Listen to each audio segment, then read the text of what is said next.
So here's the second part of section 12, which is television's role in society.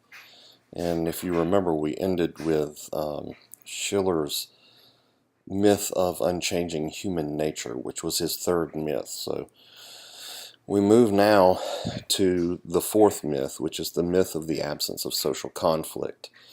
And what Schiller is saying with this is that the mind managers, the media managers, have a, what's a good word for it?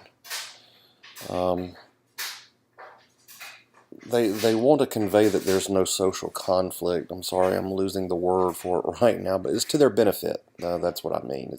It's to their benefit to convey that there's no social conflict really out in the world. Why is that? Well, because if you can turn an issue into a scapegoat, if you can turn it into a straw man argument, black versus white, then, if you look back at what we talked about with journalism and how people really like a story that's neat and clean and has a good guy, a bad guy, and it wraps itself up. This is why crime stories do so well on television. Well, Schiller's saying that it's to the benefit of these mind managers if they can keep you watching issues like that instead of really delving into issues, instead of really kind of picking apart and looking at why those issues exist. And people will say, yeah, but there's conflict and violence on television all the time. Yes, but it's usually, like I said, pitted as classic journalism stories of, dog bites man, one versus the other. Sometimes what we call the horse race mentality, where you have, one thing pitted against the other. But again, we only see the surface level of that conflict. We don't dive down deeper. So take, for example, Arab and Jewish relations. We know that they've fought for decades, if not hundreds of years. But if we think about modern warfare between Arabs and Jews, say since the 1900s or whatnot, we know that those wars go on. We know that they're constant. We know that people there live in fear of bombings and conflicts breaking out, border disputes and all these things.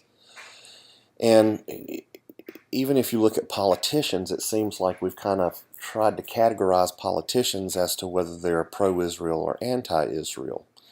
And of course, we expect everyone to be pro-Israel. But every now and then you'll get someone who questions Israel's role in the Middle East. Not that they shouldn't exist, but rather, how responsible are they for some of the things that's going on in the Middle East? And so, it's a really quick story on CNN or on NBC Nightly News or something if there's some kind of Jewish versus Arab unrest. And I remember growing up, you used to see that story all the time. Nowadays, you turn on CNN or NBC Nightly News, you don't really see much of it at all. But the bigger point that Schiller's kind of making, if I could put this into the same terms as looking at this Arab versus Jewish relationships and looking at how Schiller looks at it, Schiller says all we know or all we're told is just that this group hates that group and they fight. But no one ever goes into the history. No one ever looks back at what happened post-World War II when we established a state of Israel, a Jewish state, and what that meant to the area that was there at that time. So, a lot of this goes back to not just God and who we say God is, but who owned the land. The Jewish people are going to say that the land was always theirs from the beginning, that God had given them that land. The Arabs will argue that no, it was our land, and then all of a sudden the United Nations decided that you could just take it from us. And so there's a dispute there But television isn't going to get into it that much. Why not? Well, because it doesn't sell. You can't sell advertising on something like that. If you think about it, when you do have these long documentaries, think about even before Netflix, where did they show up? Most of the time they showed up on PBS. Why is that? Because you didn't have to worry about advertisers. You didn't have to worry about going into a commercial break every 3 minutes, So it was easier to, if you made those documentaries, to put them on PBS. Now, thankfully, we have Netflix, which goes by a subscription model, not an advertising model. So you're seeing a lot more of these documentaries. We talked about that the other day, about how Netflix, is not only giving us content that is without advertising, but it's giving us a deluge of content. And that content is very deep. It's the good thing about Netflix content is that it's both wide and deep. There's a show on almost anything you can think of, and there's probably lots of shows on that topic. If I wanted to watch documentaries just about rock music, I could probably, occupy my entire day finding new ones that I'd never thought about. So that stuff is out there now, but still, if you look at the nightly news, well, you got to wrap up everything in 30 minutes.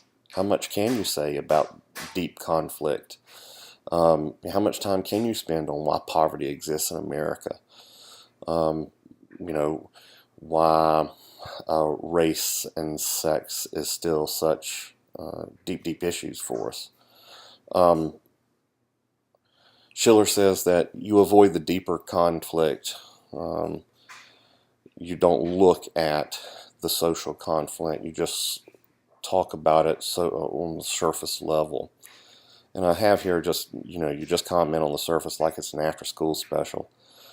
After-school specials were kind of something that was in my heyday as a teenager and even preteen, in which, instead of a soap opera one day, maybe a 30-minute show popped up, and it's going to talk about Johnny at school and how Johnny's friends have found out he's an alcoholic.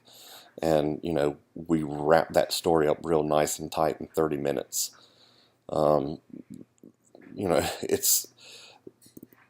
That's a big issue. If Johnny's becoming an alcoholic in high school, it's probably going to take more than just 30 minutes of thought to figure out how you're going to fix that situation and how that situation got there to begin with. Of course, all of this it's not looking deep. All of this is because you want to keep advertisers happy and you want high audience numbers, right? Controversial issues, that's automatically going to split your audience, right? Why split the audience when you can try to get everybody on board? If we look at a show like Game of Thrones, there's no Republican audience for it, no Democratic audience for it. Everyone likes Game of Thrones. So the last myth that Schiller's talking about is the myth of media pluralism. Now, if you remember when we went back to the first myth that he was talking about with individual freedom, personal choice, he's kind of going back to this, but he's putting more emphasis this time on the media's role. Whereas he was talking in that first myth about how because we prize the individual over the tribe, we seek television for entertainment and not knowledge. Well, now he's coming back in and looking even deeper into television itself.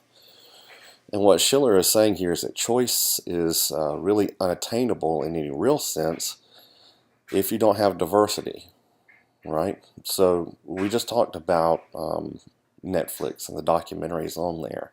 But again, remember back before Netflix, how many times were you exposed to documentaries? How many times without Netflix, and even without the internet, if you think about it? Schiller's writing all this stuff in 1972. So if you think about with Schiller and what he's watching television-wise, if you decided you wanted to watch a documentary on a rock group in 1972, you turn on the TV, maybe you had cable, but probably not, because cable really wasn't widespread until the late 90s. So let's knock that down to 3 channels. You got 3 channels that you get over your antenna. You're not going to find a documentary on a rock band, right? And so people say, well, I have choice, right? Now we can ramp that through to today, and we can look at cable packages as they exist right now. You know, I've got America's top 200 channels on Dish, right?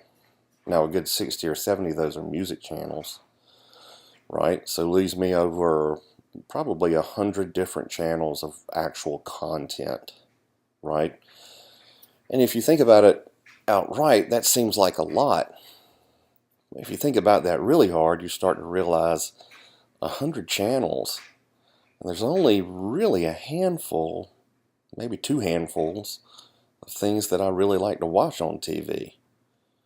But with 100 channels, certainly there should be more.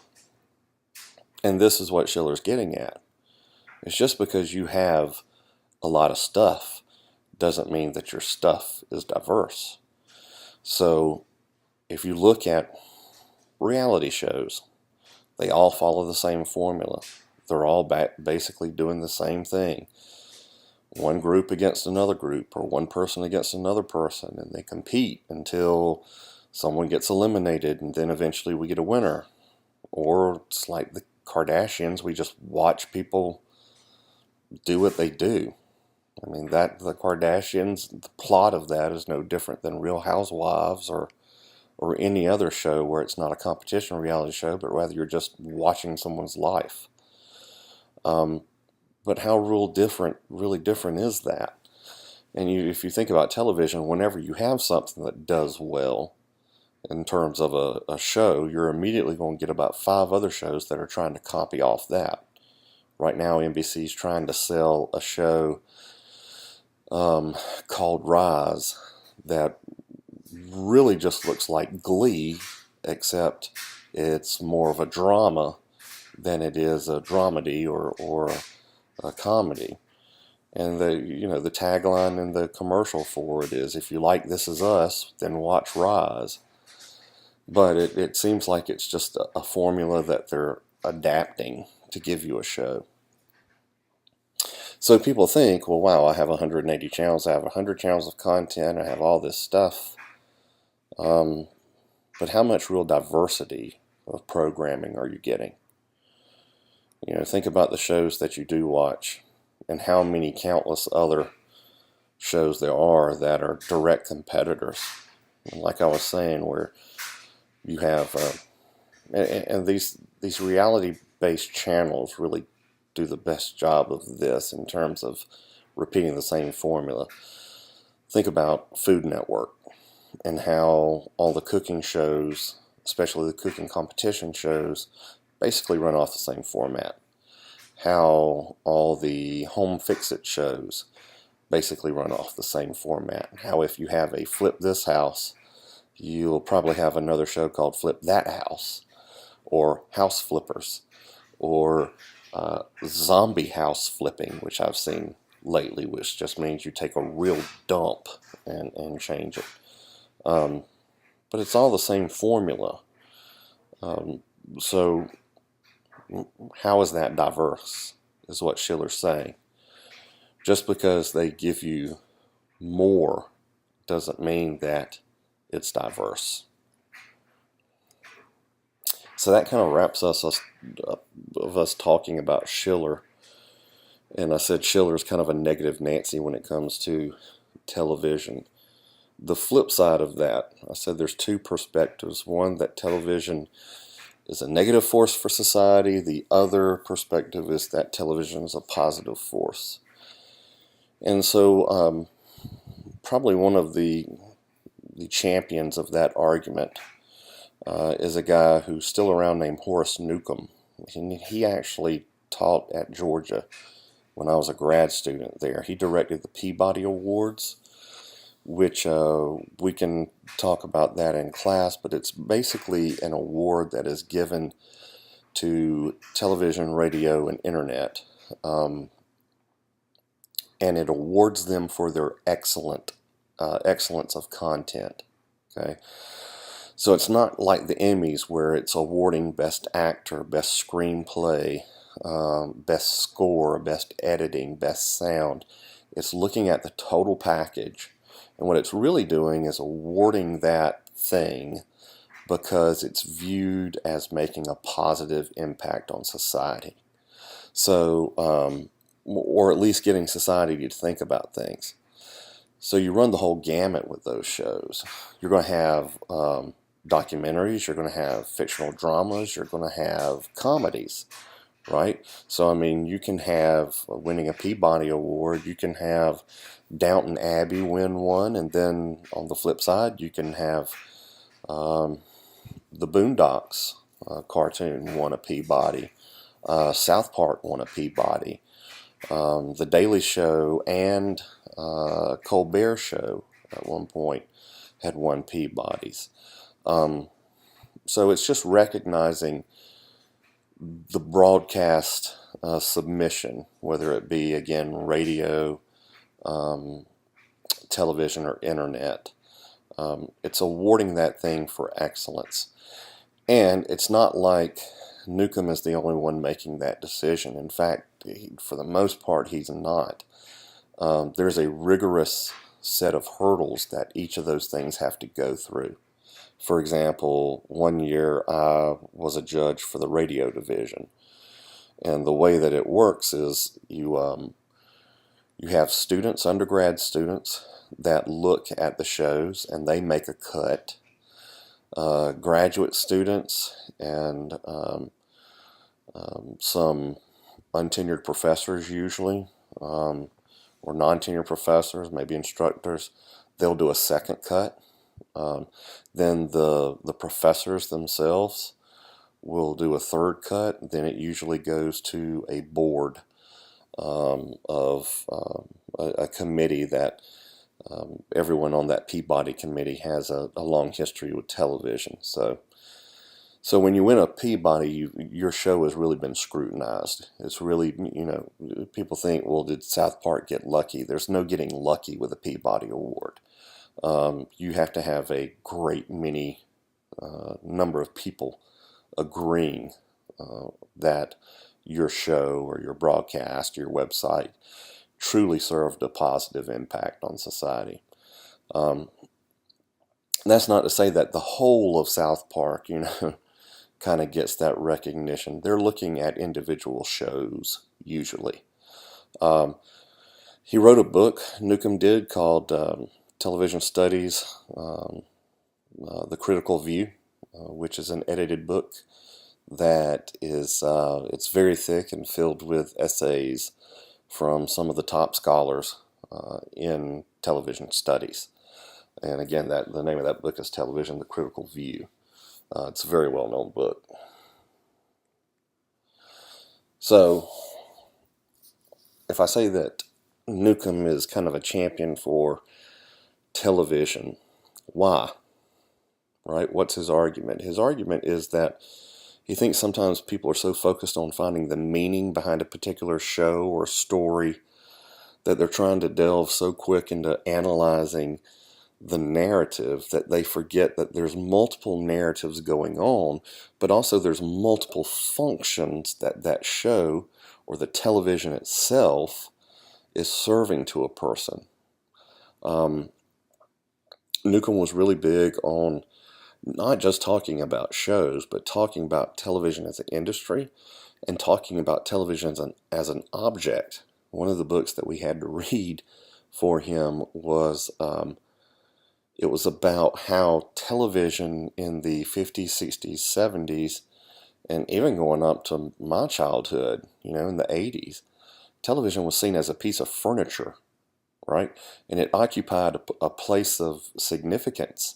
People would put things on the television, trophies and decanters full of whiskey or bourbon or something, or that television became like a couch, a sofa.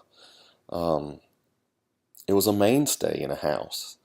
And still today we kind of see that, where when people design a room, one of the first things they think about when designing that room is, where's the TV going to be, right? And the rest of the room kind of folds around that object. I mean, that's pretty important if you think about it. Newcomb is interested in trying to figure out television as a cultural forum. In other words, how television brings people together to talk about society. And so he's really looking at the act of watching television as opposed to what was on the television. And this is a new way of thinking about television. And it's reminiscent of another scholar named James Carey, who his nickname was Jim Carrey, so it's kind of funny that you have two Jim Carreys. But James Carey was a guy who thought about communication in a different way. He was an older scholar, so he had grown up with television, and he was one of the first to really kind of look at television in this other way.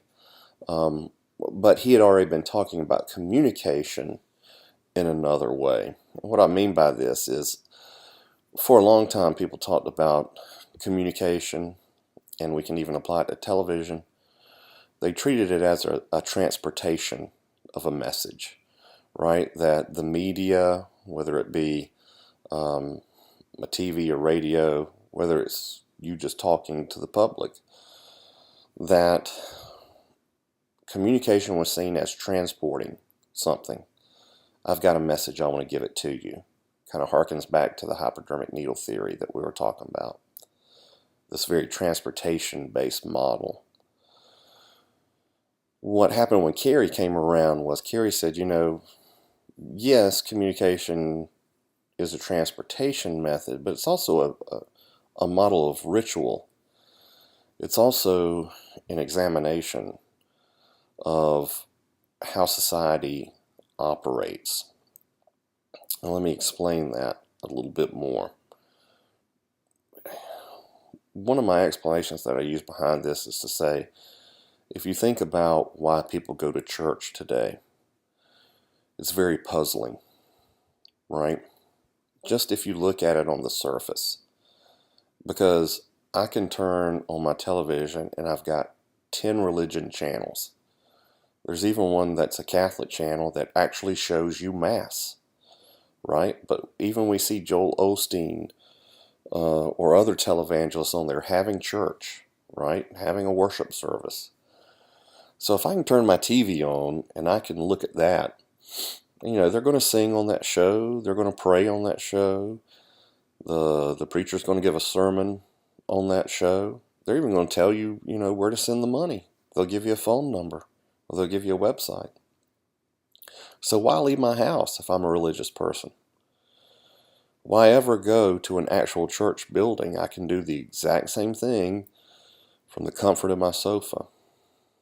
Well, the issue, if you think about it, is that, yeah, I could get that, but there's also an act of community in going to church.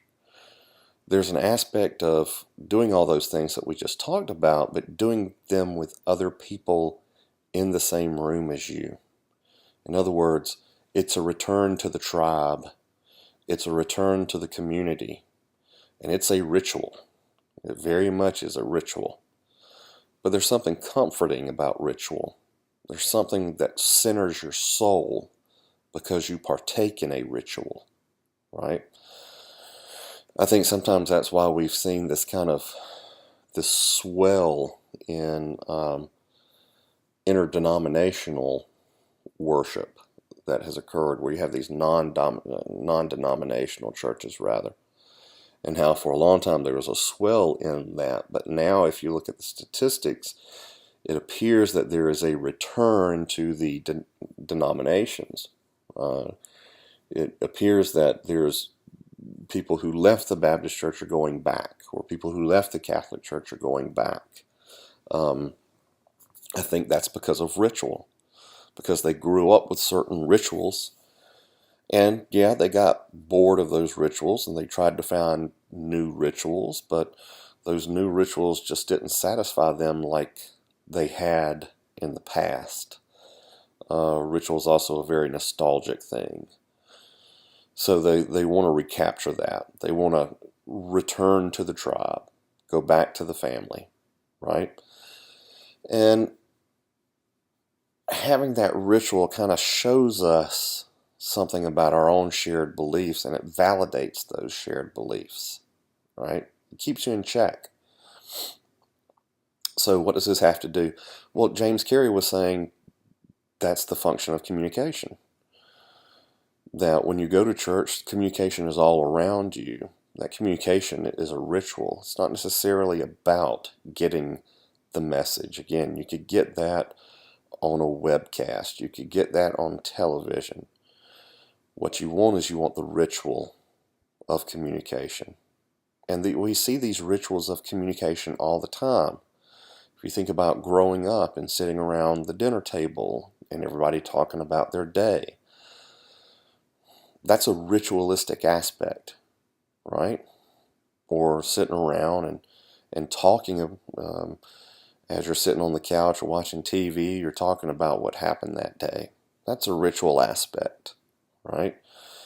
Picking up your phone and calling your best friend once or twice a week, that's a ritual aspect. You may not have anything to actually say to that friend, you're just checking in, right? So James Carey was talking about that. Communication is ritual. And so what Newcomb does is Newcomb just takes that concept and says, communication is a ritual, but television is a ritual also. That people build ritual off of television. If we go back to Carey, one of his most famous quotes is that communication is a symbolic process whereby reality is produced, maintained, repaired, transformed.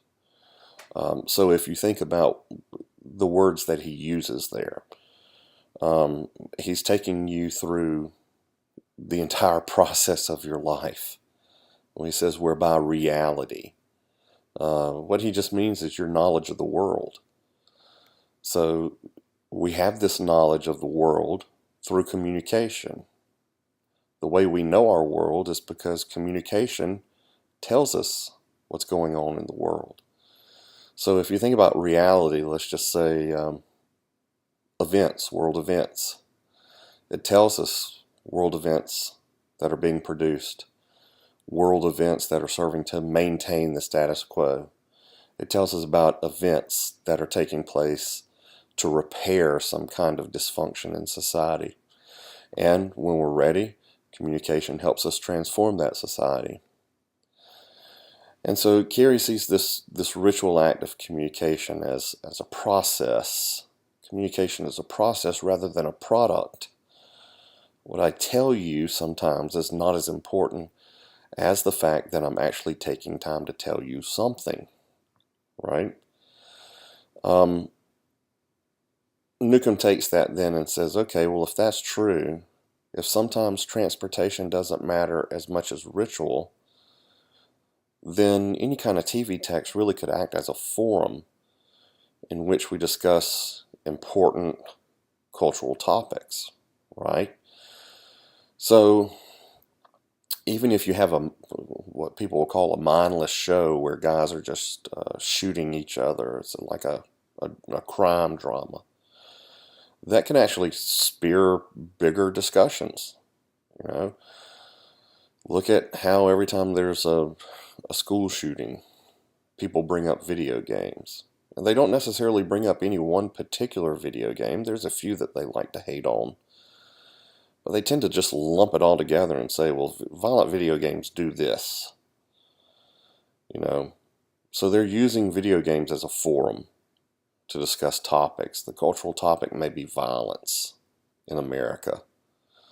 And they're using video games to talk about that. Or they're using violent movies to talk about that. But they're not necessarily harping on one act of violence. They're just talking about it in mass. You know, TV helps us talk about politics. It helps us talk about the legal system. It helps us talk about crime. It helps us talk about what's going on in our community and how we can change things. And so Newcomb is just saying, hey, look, even things that we see as just baseless entertainment, sometimes that can lead to a bigger discussion. Overall, Newcomb proposes that you study the flow of television rather than just the show itself.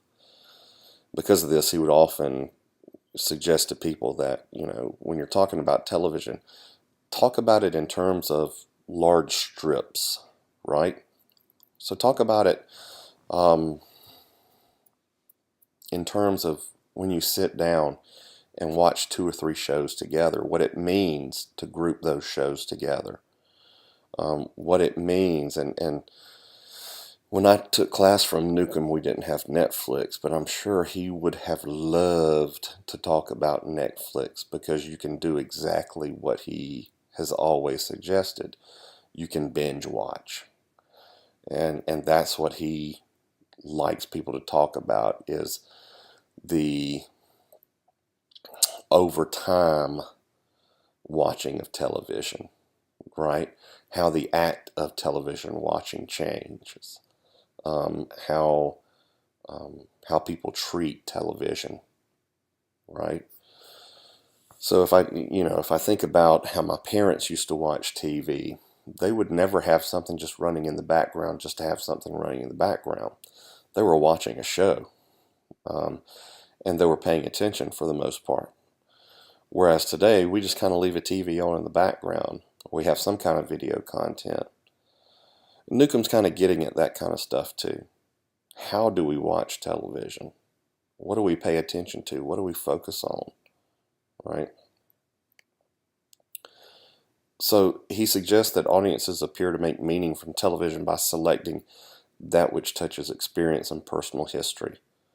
In other words, people really pay attention to the stuff that they can relate to.